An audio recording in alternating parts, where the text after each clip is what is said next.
ஸ்ரீமதே ராமானுஜாய நமக. ஆண்டாள் திருவடிகளே சரணம். நமஸ்காரம். 26ஆம் பாசுரத்தோட கடைசி வரிகளுக்கு நம்ம வந்துட்டோம். ஆண்டாள் பிரார்த்திச்ச எல்லா சாமக்கிரிகைகளையும் பகவான் கொடுத்துட்டான். சாமக்கிரிகைகள்னா உபகரணங்கள்னு அர்த்தம்.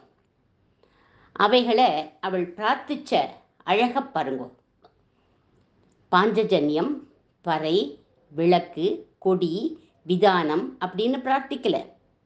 ஒவ்வொரு உபகரணத்திலையும் பாஞ்சஜன்யமே, பறையே, கோல விளக்கே, கொடியே, விதானமேன்னு ஏகாரத்தை சேர்த்து சேர்த்து சொல்லியிருக்கா.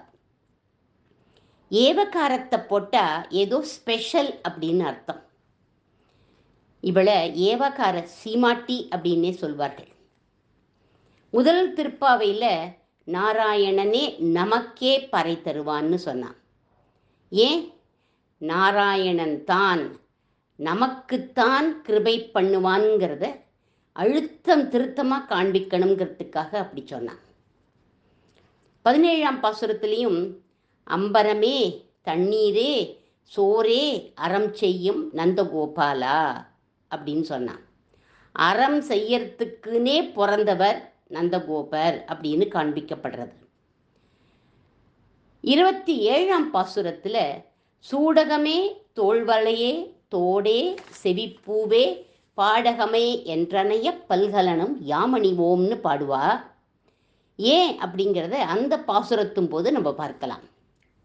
இப்போ இந்த பாசுரத்தில் ஏன் ஏவகாரம்? ஏன்னா கண்ணன் சொன்னால் எங்கிட்ட ஒரே ஒரு பாஞ்சஜன்யம் மட்டும்தான் இருக்குது அப்படின்னு சொன்னான். அதுக்கு ஆண்டாள் சொல்கிறா, நீ யாருடா? ஆலின் இலையாய் அப்படின்னு அகடிதகடனா சாமர்த்தியத்தை காண்பிக்கிறவன். அதனால் உன்னால் முடியாதது உண்டோ அப்படின்னு கேட்குறான். எல்லா கருவிகளும் நீயாவே ஆயிடு அப்படிங்கிறான். பாஞ்சஜன்யமும் நீ ஆயிடணும், பறையும் நீ ஆயிடணும், விளக்கும் நீ ஆயிடணும் அப்படிங்கிறான். நானா? எப்படி அப்படின்னு புன்முறுவலோட கேட்குறான் கண்ணன். ஆண்டாளும் முன்னாடி நடந்த பாகவத கதையை சொல்கிறா அவன்கிட்ட. மாடு, கண்ணுக்குட்டி, கோபச்சிறுவர்கள்னு எல்லாமா நீயே ஆனியே, சர்வம் விஷ்ணுமயம்னு பிரம்மாக்கு காமிச்சியே, அவர் மாடு கண்ணுகளை அபகரிச்சுண்டு போன போது அப்படின்னு அந்த கதையை எடுத்து சொன்னா. சிரிச்சுண்டு கேட்டுண்டா. உடனே சொல்கிறா, இதே மாதிரி கோபிகைகளோட விதவிதமான ரூபம் எடுத்துண்டு ஒவ்வொரு கோபிகைகளோடையும் ராசம் ஆடினியே, யோகேஸ்வரனா அவளோட ஆடினியே, அதே மாதிரி எல்லா கருவிகளாகவும் நீயே ஆகணும் அப்படிங்கிறார்.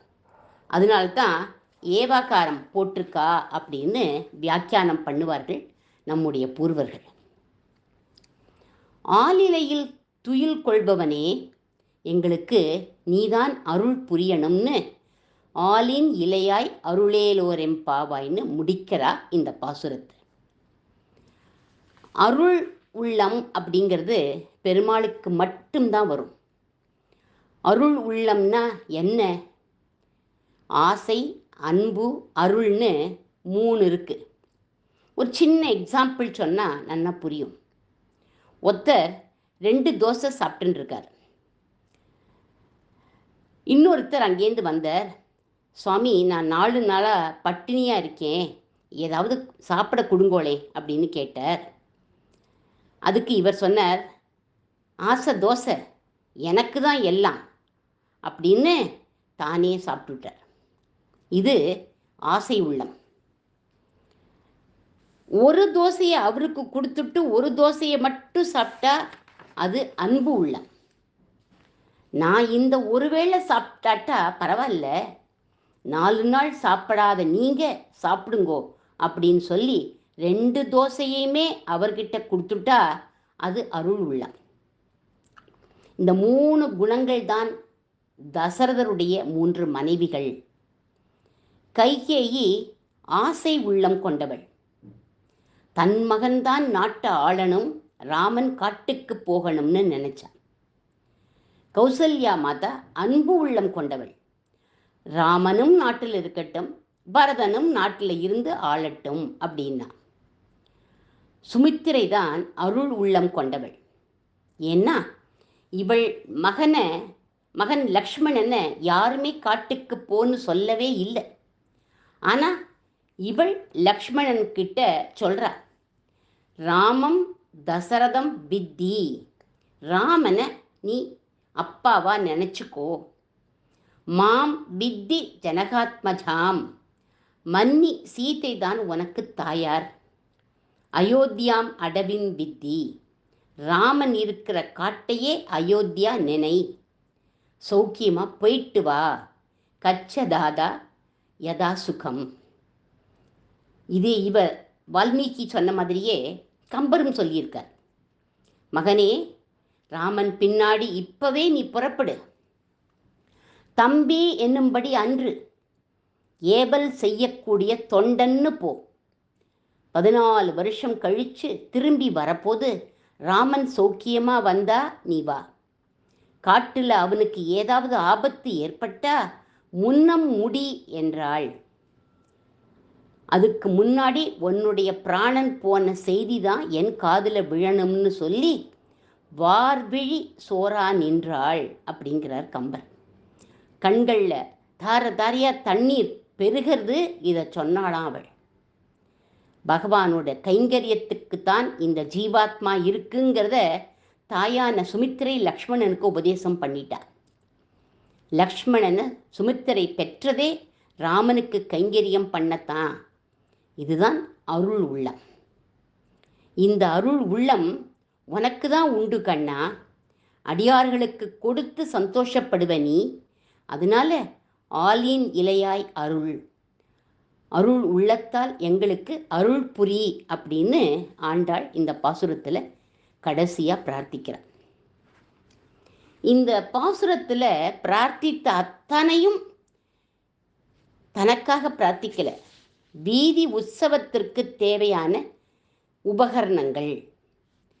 பகவான் வீதி உற்சவம் கண்டருளணும் அப்படிங்கிற ஆசை நம்ம ஆண்டாளுக்கு. ஸ்ரீரங்கத்தில் நம்பெருமாள் வீதியில் வரப்போது சங்கம் முழங்குவார், திருச்சின்னம் ஒலிக்கும். அங்கே விளக்கு, பந்தல், தோரணம் இதெல்லாம் கட்டியிருப்பா. கொடி பிடிச்சுட்டு வருவா. வேத பாராயணம், தமிழ் வேதம் ரெண்டும் ஓதிண்டு வருவா. பக்தர்கள் பூ, பழம், வெத்தலை, தேங்காய் எல்லாம் சமர்ப்பிப்பா. அதை நீ ஏத்துண்டு அவளுக்கு அனுகிரகம் பண்ணு அப்படிங்கிறா இந்த 26வது பாசுரத்தில் ஆண்டாள். பகவானை ஏன் வீதிக்கு கூப்பிடுறா? நாம அவன் இருக்கிற இடத்துக்கு தானே போகணும். ஏன் அவன் வீதிக்கு கூப்பிடுறா அவனை அப்படின்னா, வயசானவர்கள், வியாதியஸ்தர்களுக்கு காட்சி கொடுக்க அவனே வீதிக்கு வரான். அவன் எப்பேற்பட்ட சௌலபியன் பாருங்கோ, எவ்வளவு எளிமையானவன் பாருங்கோ. அவன் கண்ணன் கிட்ட சொல்ற, கிருஷ்ணா உன்னால அருள முடியாததுன்னு ஒன்று உண்டோ அப்படின்னு அவனுடைய பிரபாவத்தை சொல்லி அவன் திருவீதி உற்சவம் கண்டருள வேணும், அதை கண்குளிர சேவிக்கணும்னு ஆசைப்படுறார்கள் இந்த ஆண்டாளும் அவளுடைய தோழிகளும். அது வேணும் இது வேணும்னு கேட்கறதெல்லாம் இவாளுக்காக இல்லை, எல்லாமே பகவானுக்காகத்தான். பராசர பட்டருங்கிற ஆச்சாரியன் ஒரு நாள் வைராக்கியத்தை பற்றி ஒரு உபன்யாசம் பண்ணிட்டு இருக்கார். அவர் சொல்ற, இந்த சரீரத்து மேலே, போக்கியமான இந்த சரீரத்து மேலே புத்தி போகக்கூடாது. இந்த சரீர அலங்காரம் எல்லாம் சவுத்துக்கு பண்ணுற அலங்காரம். அழியக்கூடிய சரீரத்தில் அதிகமாக பற்று வைக்கக்கூடாது. இப்படிலாம் ஏகமாக பிரவச்சனம் பண்ணிட்டு இருக்கார். எல்லோரும் அதை கேட்டுவிட்டு அழ ஆரம்பிச்சுட்டா. வைராக்கியத்தோடு இருக்கணும் அப்படின்னு அடுத்த நாளைக்கு எல்லாரும் அலங்காரம் எதுவும் பண்ணிக்கல. அவளை பார்க்கவே பரிதாபமாக இருந்தது. அப்படி வந்தா. அன்னைக்கு காலம்புற கோவிலில் உற்சவம் நடக்கிறது. பட்டர் எப்படி தெரியுமா வந்தார்? இடுப்பில் தகடி, உடம்பு முழுக்க சந்தனம், காதில் திருத்துழாயை சொருகிண்டு பல பல பலன்னு நின்றுட்டு இருந்தார். ராத்திரி உபன்யாசம் கேட்டவாள்லாம் பரம வைராக்கிய நிதிகளா, எந்த அலங்காரமும் இல்லாமல் நின்றுட்டு இருந்தா. பட்டரை பார்த்து எல்லாரும் அசந்து போயிட்டா. இவரோட உபன்யாசம் மற்றவாளுக்கு தானா, இவருக்கு இல்லையா அப்படின்னு அவரை பிரமிச்சு பார்க்குறா எல்லாரும். சிலர் என்ன பண்ணா, தைரியமாக போய் அவர்கிட்ட கேட்டுட்டா. பட்டர் சொல்கிறார், இந்த அலங்காரம் எல்லாம் எனக்காக இல்லைப்பா. ஒரு கிரகத்தில் கல்யாணம் நடக்கிறதுன்னா பந்தக்கால் நட்டு வாழை மரம் தோரணம் எல்லாம் கட்டுவா இல்லையா, அந்த கிரகத்தில் நடக்கிற சுபத்தை காட்ட அப்படி செய்யறது வழக்கம்தானே. அப்படி பகவான் பக்கத்தில் நான் பந்தக்கால் போல நின்றுருக்கேன். பகவானுக்காக இந்த அலங்காரம், இது எனக்காக இல்லை அப்படின்னு சொல்கிறார் அவர். அப்போ இதுலேருந்து என்ன தெரியறது? பகவானுக்காகன்னா எதை வேணாலும் பண்ணிக்கலாம். நமக்காக அப்படின்னு செஞ்சுட்டோன்னா அது தோஷம், குற்றம். நம்மோட சரீரத்தில் நமக்கு பற்று இருக்கு அப்படின்னு அர்த்தம். நமக்கு ஏன் பற்று இருக்கு? இதுக்கு ஒரு கதையை சொல்லி விளக்குவார் முக்கூர் லக்ஷ்மி நரசிம்மாச்சார். அதை நாம் நாளை அனுபவிப்போம். ஆண்டாள் திருவடிகளே சரணம்.